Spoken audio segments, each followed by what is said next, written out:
দর্শক, ঝোড়ো বৃষ্টিতে রাজধানীর বিভিন্ন এলাকায় উপড়ে পড়েছে গাছ। বেশ কিছু স্থানে দেখা দিয়েছে জলাবদ্ধতা। পথঘাটের খবর জানাতে এখন যুক্ত হচ্ছেন সহকর্মী শামীমুজ্জামান চৌধুরী।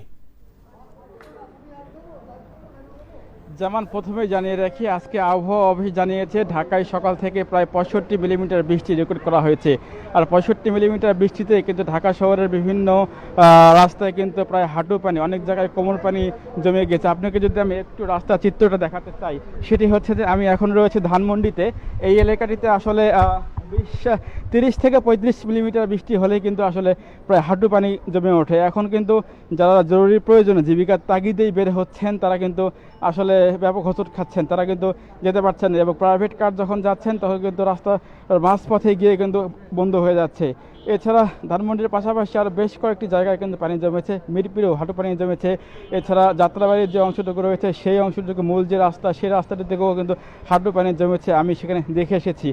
এখানে আমি যেখানে রয়েছি ধানমন্ডি জিগাতলা নতুন রাস্তা মোড়, এখানে যারা স্থানীয় বাসিন্দারা আছেন তাদের সঙ্গে আমার কথা হয়েছে। তারা জানিয়েছেন যে এখানে প্রায় অল্প 20 থেকে 25 মিনিট যদি বৃষ্টি হয়, অর্থাৎ আমি যদি হিসাব করি যে 40 থেকে 45 মিলিমিটার, সেক্ষেত্রে 40 থেকে 45 মিলিমিটার বৃষ্টি হলেই কিন্তু এখানে প্রায় হাঁটু থেকে কোমর পানি জমে।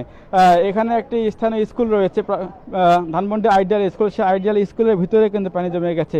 এছাড়া সকালে যখন আমি এসেছি তখন দেখেছি প্রায় কোমর পর্যন্ত পানি ছিল। এখন অবশ্য পানি নেমে একটু পানি কমেছে। তো যেমন এর বাহিরে বৃষ্টি এবং বজ্রপাতের বাহিরে আমি যদি আরও কিছু বিষয় করোনা পরিস্থিতিতে আপনাকে জানিয়ে রাখি, সেটি হচ্ছে যে ঈদের পরে মানুষ আসলে সামাজিক দূরত্বের যে বিষয়টি বলা হচ্ছে, সেটি কিন্তু কোনো কিছু এই অঞ্চলে মানুষ মানছে না। তারা কিন্তু গায়ের সঙ্গে গা ঘেঁষে বসে আছেন এবং তারা কিন্তু আসলে কোনোভাবেই মাস্ক পরছেন না, কিন্তু হ্যান্ড গ্লাভস পরছেন না। ঈদের আগে যেরকম তারা সচেতন ছিলেন, ঈদের পরে কিন্তু সেরকম তারা কোনো সচেতন নয়, অর্থাৎ স্বাস্থ্যবিধির কোনো তোয়াক্কা করছেন না। করোনা ভাইরাস প্রতিরোধের যে বিষয়গুলো আসলে স্বাস্থ্য থেকে বারবারই বলা হচ্ছে, সে বিষয়গুলো কিন্তু এখন ঈদের পরে আসলে কেউই মানছেন না।